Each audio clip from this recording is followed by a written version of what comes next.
That is a huge blow to the city. And again, it's not just people are doing work at home, it's people don't want to come into unsafe, filthy cities. That's also part of the big problem.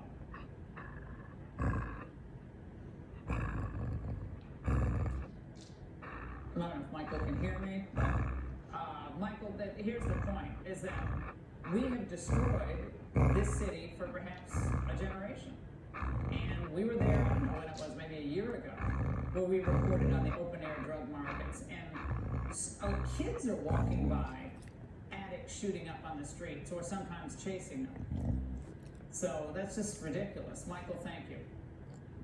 And decline meets despair in what Democrat governors and other officials do to our children during the pandemic.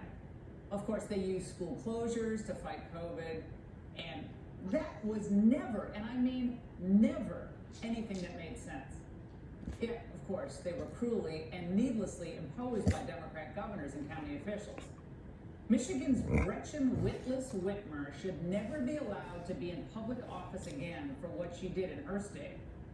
Ditto for the unctuous Gavin Newsom in California, who by the spring of 2021 had still not ordered state schools to open. But he wanted you to really think that he felt parents' pain.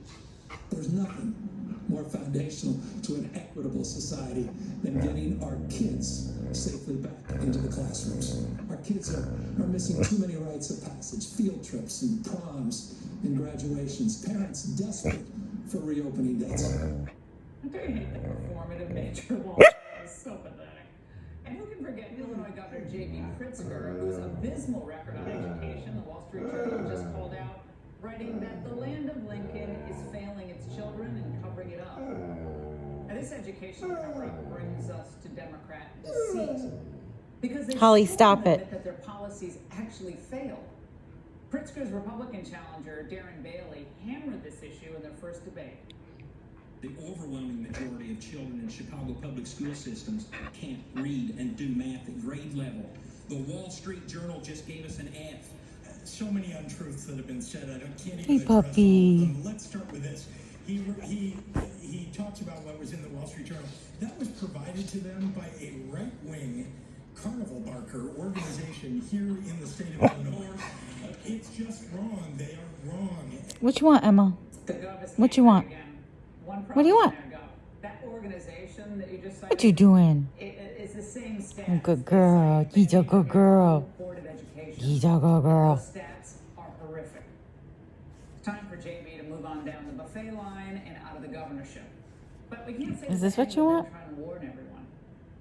There are devastating consequences of keeping children away from school for extended periods of time, especially at-risk children. From a medical and a common sense standpoint, the decision to put kids back in school should be a slam dunk yes. The damage, incalculable.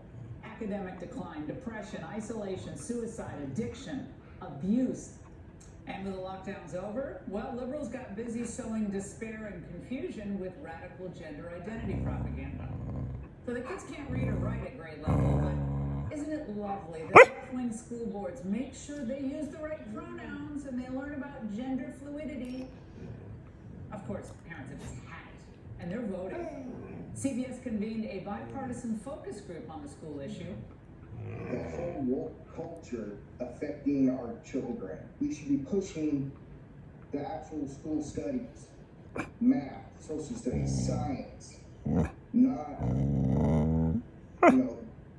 gender studies or sexual identifications. I can also agree with some of his points. Sex education, I feel like some things, are brought to children's attention they wouldn't even think about. When they go to school, they're just as much influenced by their teachers and their surroundings. And we should have more input.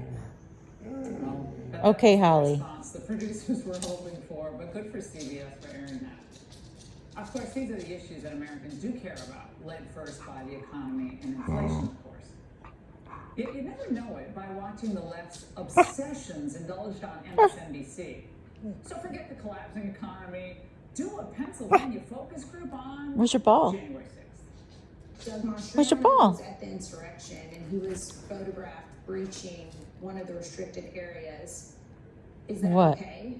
Where's your ball? Because I saw a video where Capitol. Emma, where's your ball? Barriers. Where'd your ball go? So it shouldn't be disqualifying for an elected official if they participate in January 6th. He didn't strike anybody. Where's your ball, Emma? And the other one that died was a protester there. Oh, Hallie's gonna get it, huh? Where's your ball? So what do you make though overall of January 6th? Where's your ball, Emma? I was watching that footage, it was pretty disturbing. Anybody who harmed anybody who caused property